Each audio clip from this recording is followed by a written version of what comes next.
I got a pint of water. Welcome to Porch Play Chats, sponsored by the American Association for Promoting the Child's Right to Play, or more affectionately called IPA-USA. IPA-USA is the USA affiliate of the International Play Association, and you can find more about them at ipaworld.org or about IPA-USA at IPA-USA.org. As part of our efforts to promote play, we've introduced Porch Play Chats, which are conversations with people who are just as passionate about play as we are.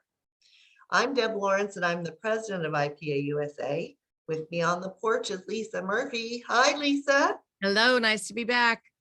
And joining us from the UK is Meynell Walter. Meynell is the director of Meynell Games, an organization that exists to create better opportunities for children's play. He's a playworker, playwork trainer, lecturer, and playwork advocate. He's been working with children and young adults in various capacities for 50 years and has been fortunate enough to have experience working in most kinds of settings and with groups of children in a host of countries across 3 continents. He likes to consider himself a practicing playworker, so as to emphasize that he continues to learn and make mistakes. In his current work as a frontline playworker, Meynell undertakes occasional sessions turning up to support play in parks, festivals, and play spaces across the country. He's also the manager at Hastings Adventure Playground. Meynell continues to train play people around the world using his day-to-day practices as a basis for the training. This is my favorite paragraph, Meynell. Meynell is a radical maverick, blessed with a light touch of arrogance, and while some people find him a little brusque or argumentative, you can be assured that whatever his manner or approach, his passion about children's play will shine through. I just love that. That's my favorite part. Thank you. So Meynell, we're so happy you're here, and you're going to talk to us about what playwork is. And then the question that I would like to ask you is developing and understanding of play and playwork. How do you do that? Well, firstly, we have to be clear what play is. And those of us who have been in the world of play for a long time know that you can't actually define play. Peter Gray says you can define play, but what Peter Gray presents is a set of characteristics of play. I think that's different from defining play. I was once fortunate enough to have a conversation with Brian Sutton Smith. And after chattering for about 3 hours, he said, Meynell, I have spent my whole life studying play and I still don't know what it is. So I said, Brian, you've wasted your life. Let's go to the pub. And so we did. And of course, the conversation continued. And part of that conversation was it's sometimes easier to talk about what is not play than what is play. It's such a complex area that causes confusion. And one of the current languages is free play. And I hate that phrase, free play. I hate it. I hate it with such passion, because if there's free play, that implies there's a counter to free play, which is not free play. But hang on, if it's not free play, then in my book, it's not play. Because if it's play, then children are in control of both the content and intent of what they're doing. If it's play, children can walk away at any point. Children can quit. Now, a lot of people can confuse or conflate the words play and playful. Just because something is playful or play-filled or playable doesn't mean that it is actually play. Agreed. So I work with people from across the children's workforce, right away from preschool, kindergarten, all the way up to social workers, probation workers, and even at times government officials. And the understanding of play gets messy and muddled with people thinking, I can give the children an activity to do and they're going to be playing. And we call that play-based learning. It's not play-based learning. Play-based learning is a very valid part of the play world, but play-based learning is when the children are given the resources, materials, time and space to play, and then they get on and play. And because they're playing, there will be learning. I love the phrase that, I don't know if it's mine or if I came across it or if I've adapted it or if I've stolen it, but I can't credit it to anybody, though somebody else probably said this before me. Whilst children might learn through their play, they do not play to learn. Oh, God, we got to put that in quotes. Hold on to that, because that's it, isn't it? Mhm. Well, play is not a tool for learning. Play is something that when it happens, learning will also happen. It's kind of along there. So I work with a school in Athens. It's called Dorothy Snot. Dorothy Snot is a character from a Greek children's book. It's a preschool. It is play-based. And when I first met the director of that school, which happened to be at the IPA Triennial Conference in Istanbul in 2014, he said to me, we have a play-based school. I said, that's ridiculous. You can't have such a thing. He said, come and see. I went and saw, and then went back and back over and over again to work with the teachers to help them understand more about what it is that we understand that play is. And from that understanding of what play is, their practices in the classroom have changed and evolved. Now, it is a school. Because it's a school, some parents expect outcomes. And when children leave that school age 5, they need to be school ready. So there is a balance between it being about play and being about school. And in fact, I'm going to be talking about this at the conference, Play on Athens, which takes place 27th of April in Athens. And the conference is being run by this school because it's so proud of its approach to play and how children might learn and develop through that they put on this conference. This is the second one. And that's going to be a really exciting event to go to. And also available to watch streamed online. And there's some very good people speaking in a wonderful program. That can all be found at playonathens.com. Oh, I hope I got that plug right. But going back to play and play work. Yeah. Firstly, play workers recognize that play is innate. We understand that play comes from within. That there is nothing that makes us play apart from it's there within us. And we talk about play as being a biological, psychological, and social necessity. And what does that mean? What is a biological necessity? Well, if biology is about the organism and how we live and things like that, then I would suggest that breathing is a biological necessity. I would suggest that drinking is a biological necessity. And I would also go along the lines of saying that sleep is a biological necessity.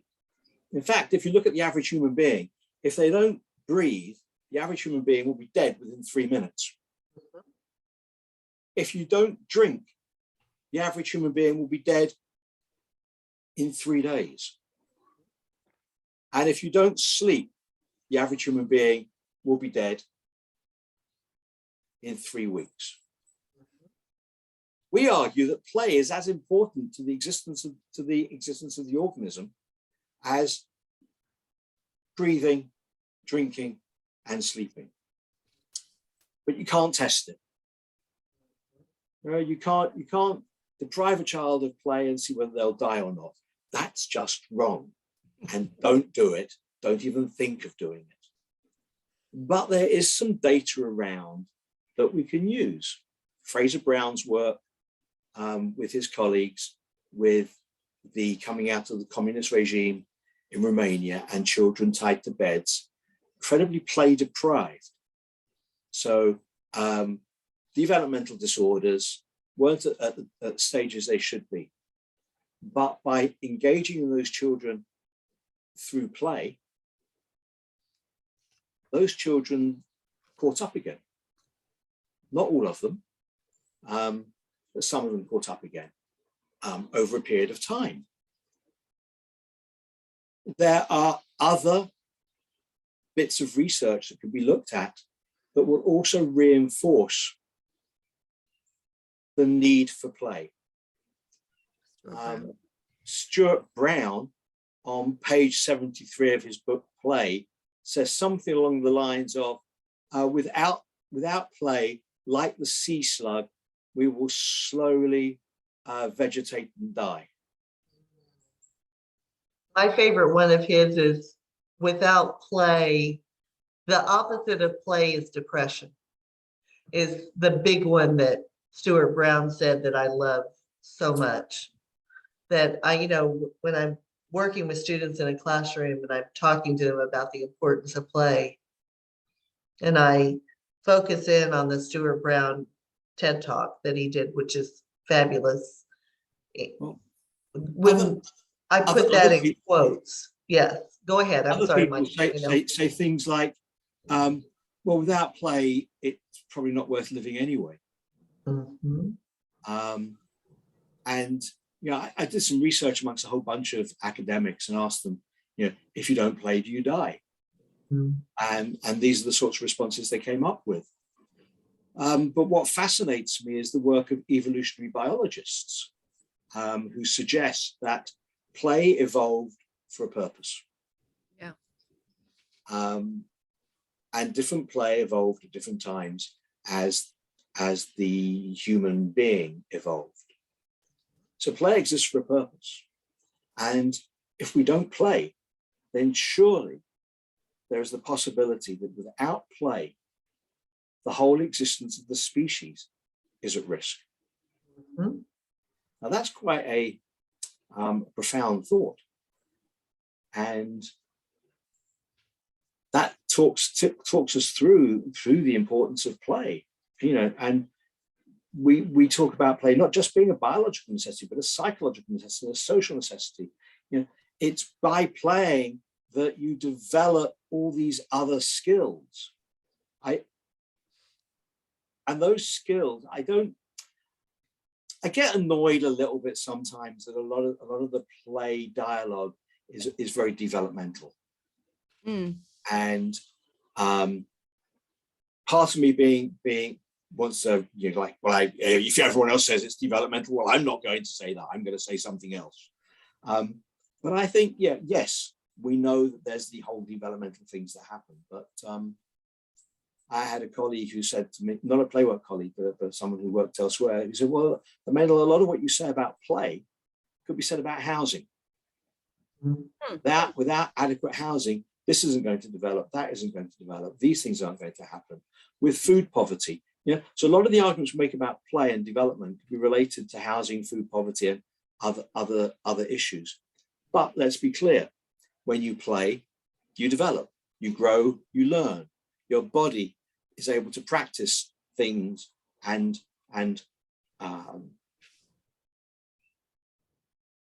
try out skills that you just for fun.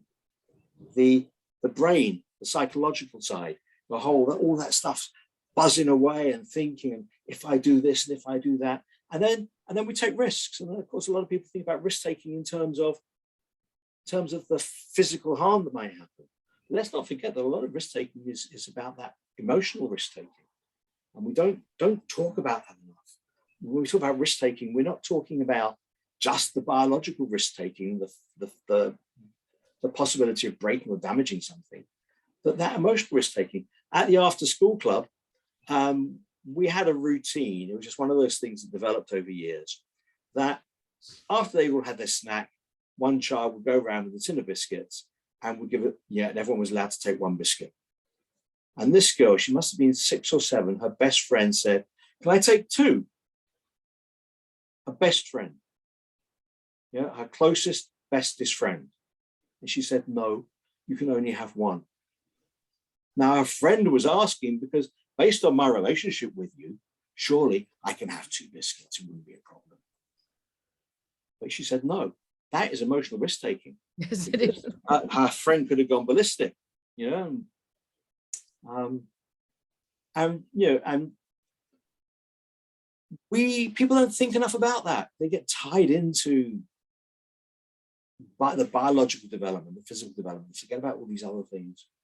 But the other part of what we talk about as play workers is about how play leads to healthy development of not only the individual, but of communities. Mm-hmm. And I like this because this takes us to the cultural aspect.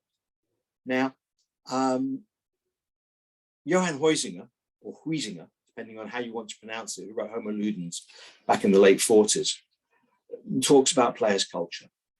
And there's this whole discussion, debate, does culture come before play? Without play, do you get culture? And I don't think we talk enough about it.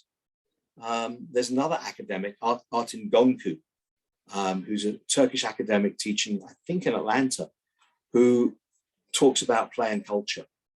And I find that really fascinating, that if we think about play as rooted in the culture of not just the overall society, but the small community in which you're working. So I run an adventure playground.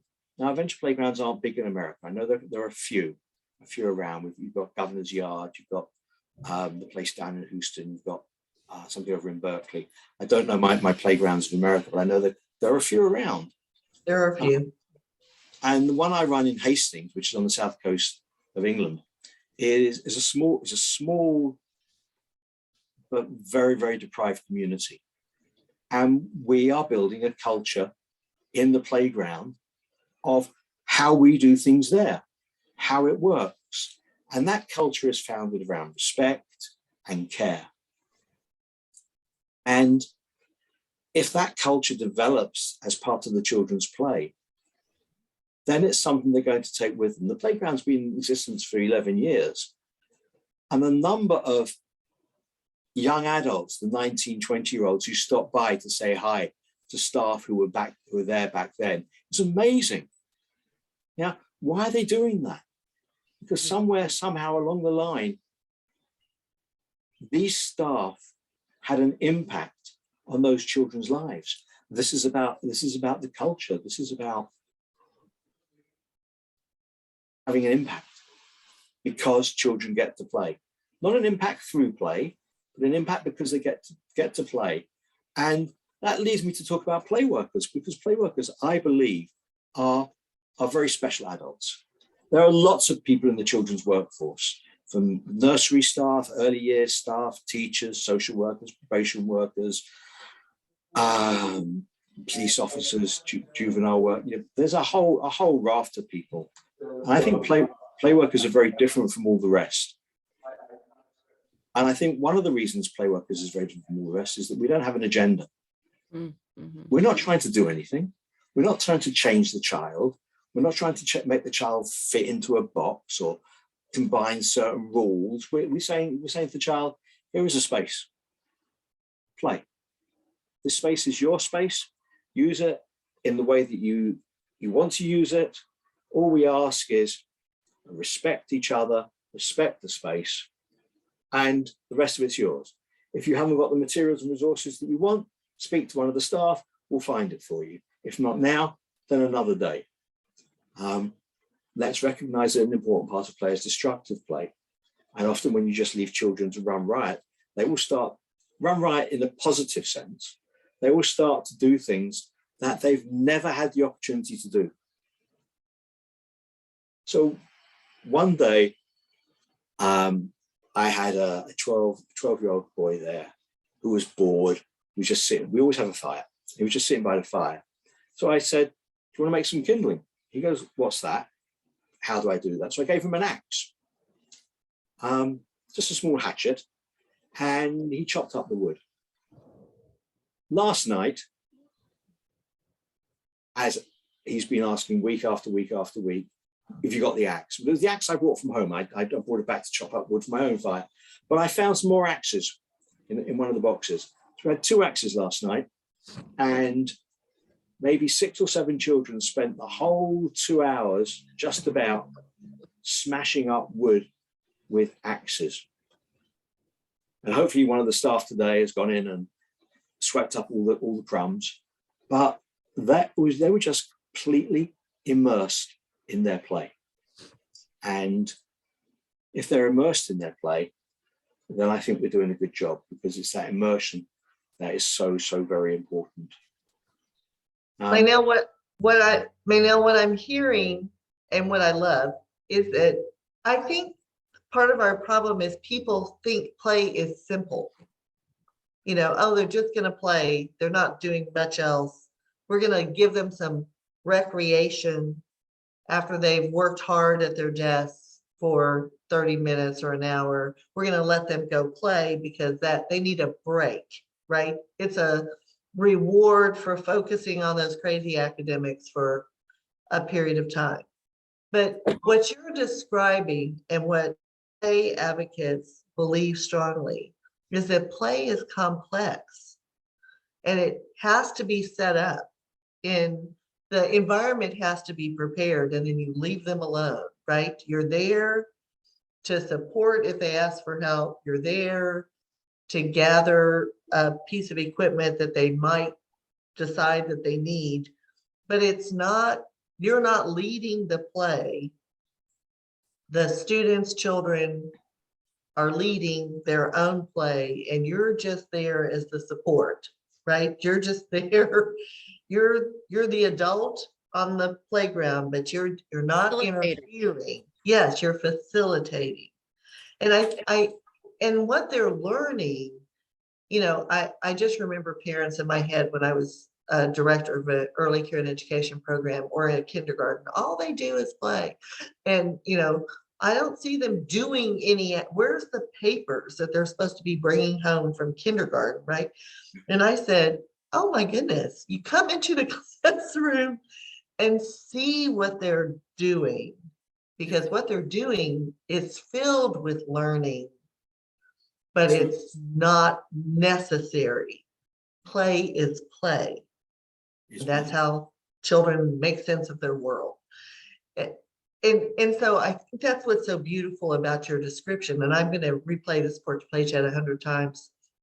She had so many zingers in there, and I want to hear more. But it is so important that we recognize how biologically necessary it is. It's not an option. It's required. It's not an option. You need to play, but whether that's requires, it's a necessity in terms of, if you don't play, like sleeping, like drinking, like breathing, then your life is, you know, like your life is on the way out. I teach playwork qualification, so it's not just a training course. It leads people to be qualified under the rules and regulations which exist in England and Wales. And one of the questions I always ask my learners is, what job, what function do playworkers do the most often? And you can answer that question. You might get it right, you might not. What function do you think playworkers do the most often? Function. Yeah. Well, I would think a lot of observing. Because there's steam coming out of your ears. Can you see it? Oh, yeah. and I would say a lot of observing, but I would always say a lot of not interfering. Not interfering, maybe even cleaning up. Sometimes, yeah. Sometimes. Yeah. Providing food. Lisa, I think the job that playworkers do the most of, if they're a good playworker, is tidying up. Tidying up. Tidying up. So that the space is ready and available for the children to play. Now, tidying up is not a simple task. No. Because you have to make a judgment about, is this thing I'm tidying up still being played with? Because if it is, then you've screwed the play frame, you've adulterated the play.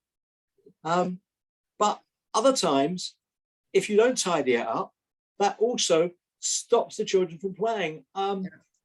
Years ago, I was running a holiday play scheme in a school hall. and we had all our art and craft materials on the stage. And I noticed that very few children were engaging with paper.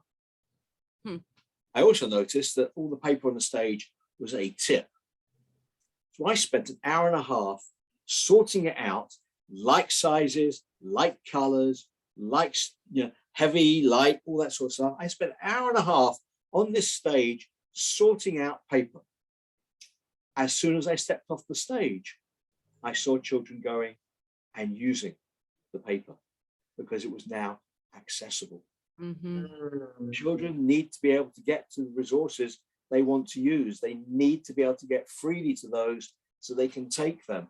The moment that, you know, if they have to ask me for something, then they stop the flow that they're in order to ask me.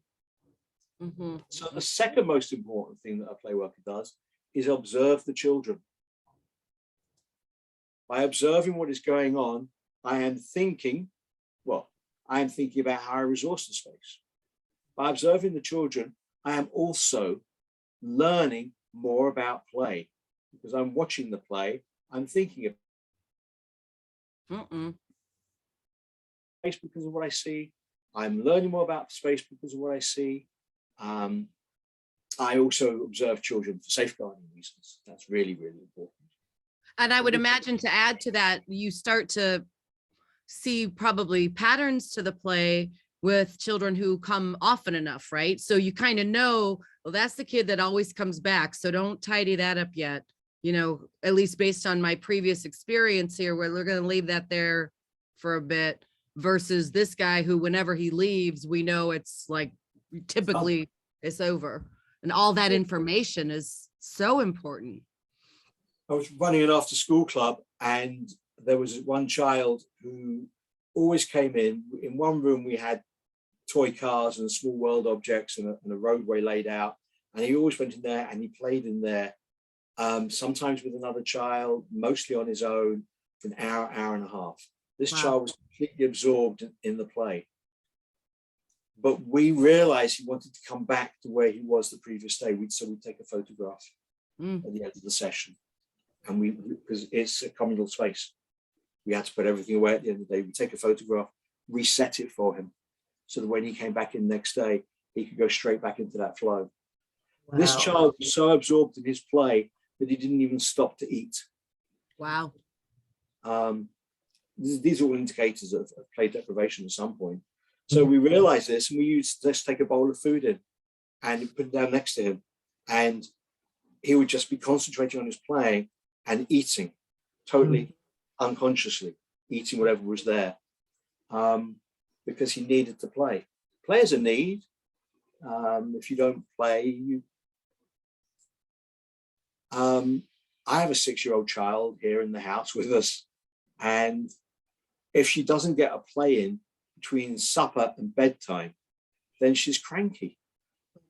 You know? She has a need to play. And that will come in at that point. Where was I going? Oh, the whole observing children. There's a lovely story. And I hope that it's a true story, but it doesn't matter if it's not, because it's a great story anyway. This is a play worker who I call the phantom play worker of Hackney. Hackney is a borough in London. And the story goes like this. The children were painting. The blue paint ran out. And then the blue paint hadn't run out. And no one saw it get refilled. That play worker was so unobtrusive, so not about me, that they were able to retrieve the paint pot, replace the blue paint, and put it back and not be noticed. I want to be that play worker. I want the children not to notice I'm there. I often say I can spend the whole session and not talk to a single child. It's not my job to talk to the children. But they talk to me. So I'm not invisible enough. I'm big, aren't I? I'm big, and I have a massive presence, aura, ego, whatever. I'm there. I'm hard to miss.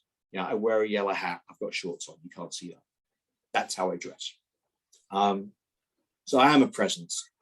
But I also think that supports children to have the opportunity or keenness or wanting to talkness. If they want to, they know I'm accessible.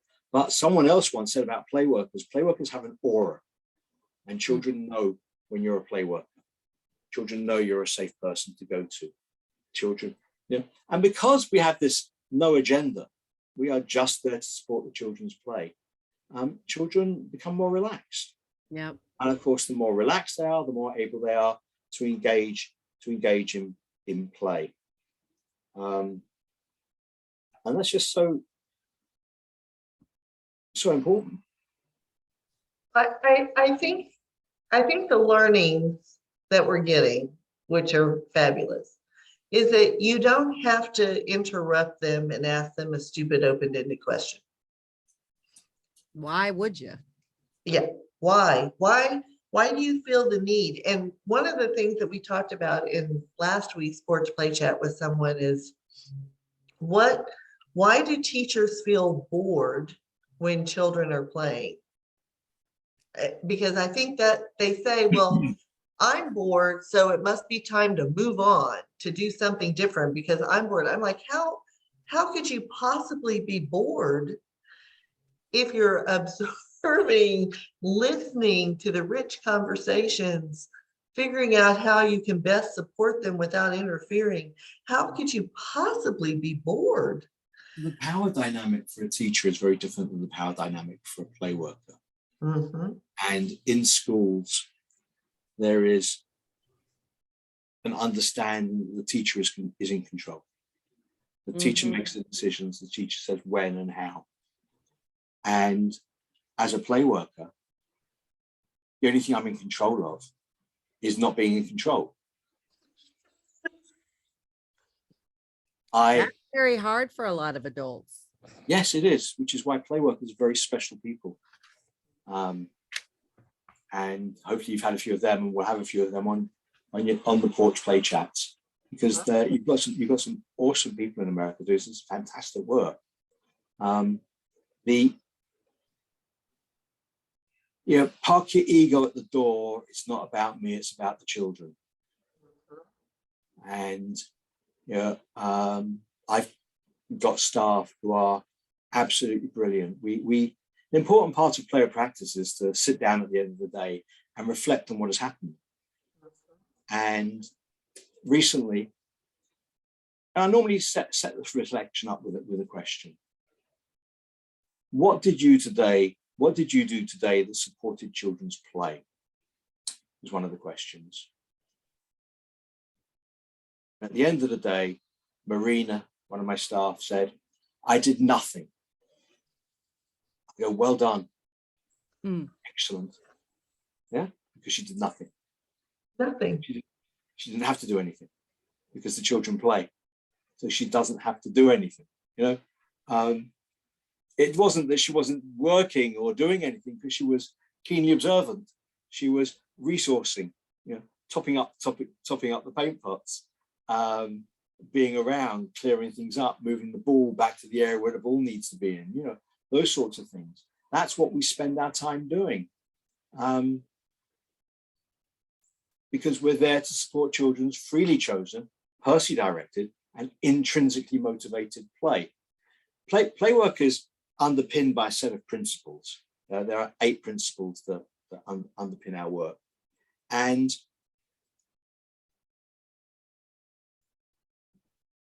they guide us to make sure we get it right. And they're fundamental. And we talk about the play process. The play process is players a process, which is, as I said, freely chosen, personally directed, intrinsically motivated. And trying to understand what that means is fundamental to being in a place where you can support the child's play. And resourcing it, being there for it, making it happen. It is all about supporting children's play. It is all about having that understanding that play is what children do, not what adults tell them to do. And that is so vital. Children need to access, I like to use the phrase, children need to access a rich play diet. Oh, nice. Yeah, rich play diet, my phrase. I made that one up. I might I not. like that one. Might I like stole that one. somebody else, but I don't remember. And a rich play diet is when children are able to engage with all different types of play. Now, for play workers,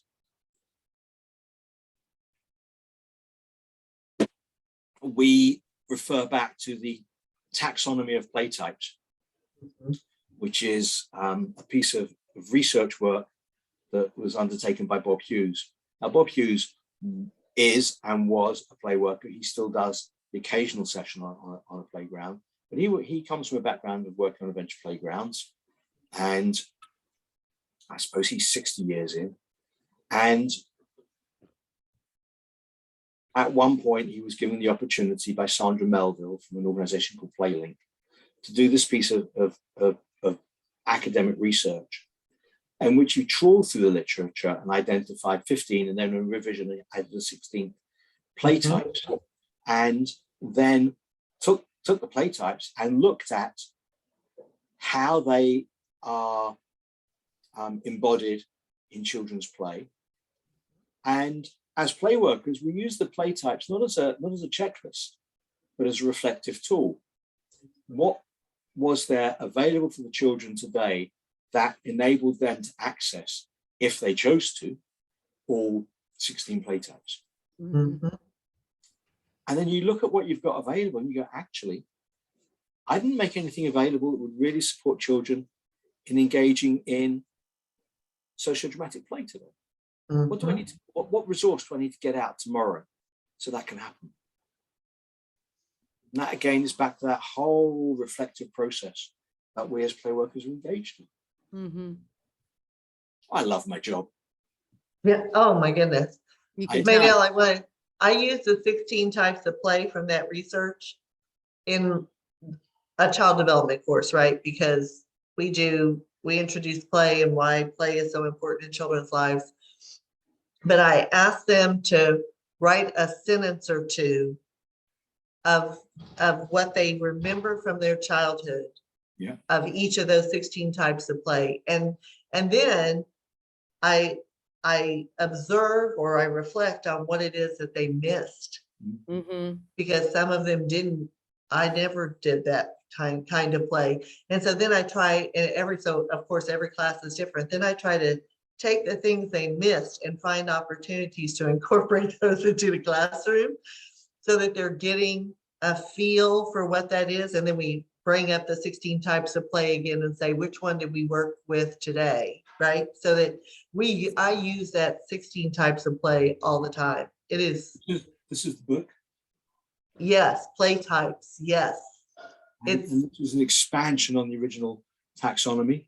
And I think it gives it more depth and more explanation, more understanding. I'm going to put that book in the Porch Play Chat. There's only one place you can buy this book. Okay, is it at your on your bookstore? Okay, great. By email, basically. If you email me, I can supply that book, but it's not available on Amazon or anywhere else.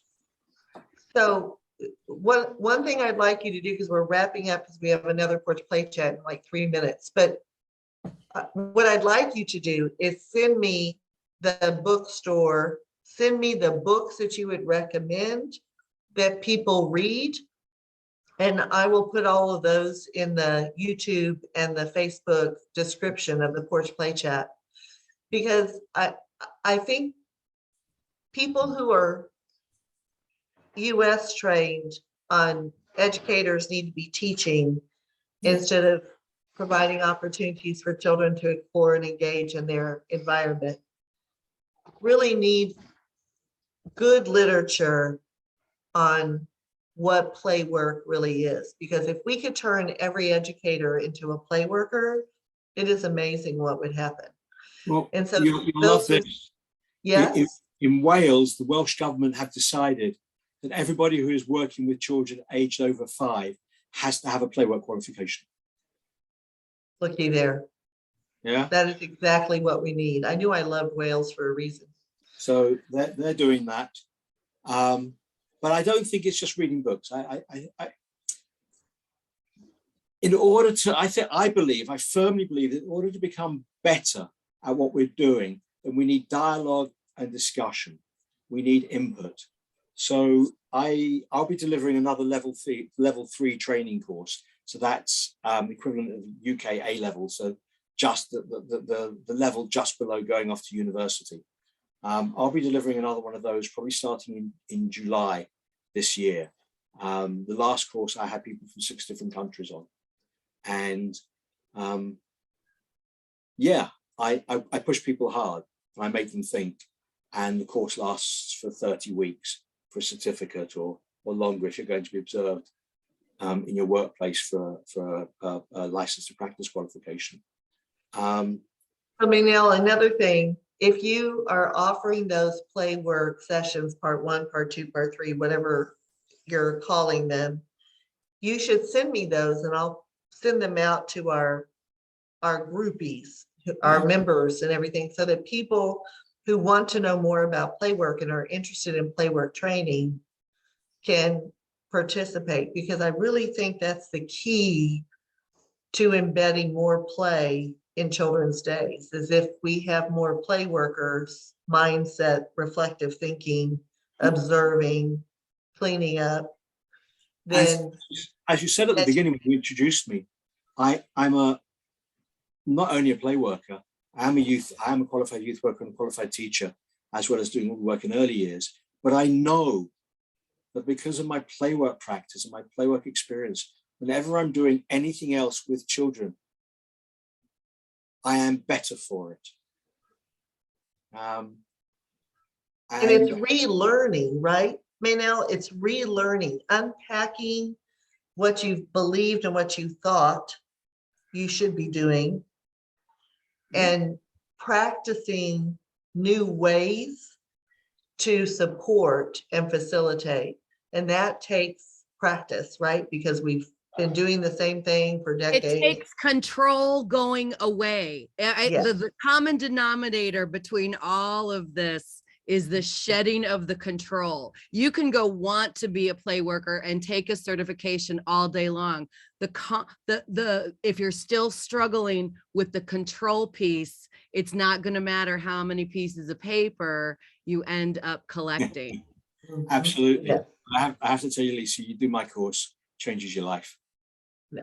So Meynell, it is about the power balance. It is about Yeah. releasing control.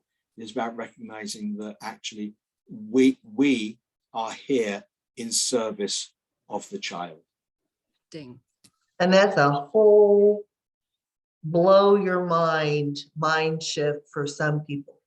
And that's where we need to really be focusing our efforts in helping them shift that paradigm in their heads. Meynell, this has been amazing. Thank you so much. Don't go anywhere. I'm going to close this out and then we'll be right back. So to learn more about IPA-USA, so please visit our website at IPA-USA.org. And until next time, keep on playing. Bye-bye. Bye.